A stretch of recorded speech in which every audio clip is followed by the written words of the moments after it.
Tonight, hospitals in some of America's rural communities are bracing for a potential flood of coronavirus patients, with the expected peak in infection in some areas still weeks away. But the pandemic is already taking a heavy toll on those hospitals financially. Here's CBS's Janet Shamlian.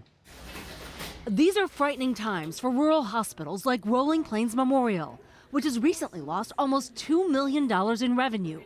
Donna Boatwright is the CEO. A continuation of that could be devastating for this hospital. Set in a remote West Texas town of about 10,000, the 35-bed facility is almost empty.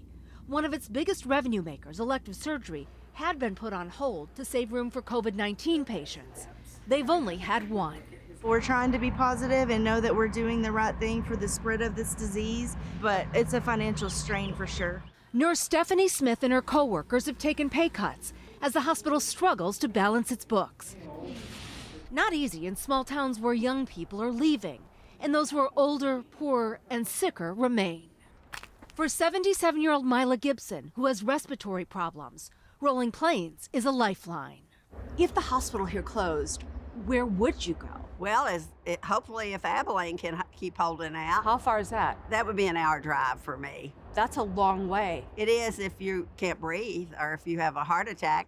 Nationwide, almost 130 rural hospitals have shut down in the past decade, and many others are at risk of closing, a possibility Donna Boatwright must now consider.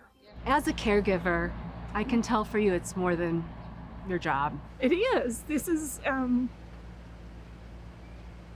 sorry. I am called to serve. This is our home. And we want to do well. And survive. Yes. Rural hospitals facing an uncertain future. Janet Shamlian, CBS News, Sweetwater, Texas.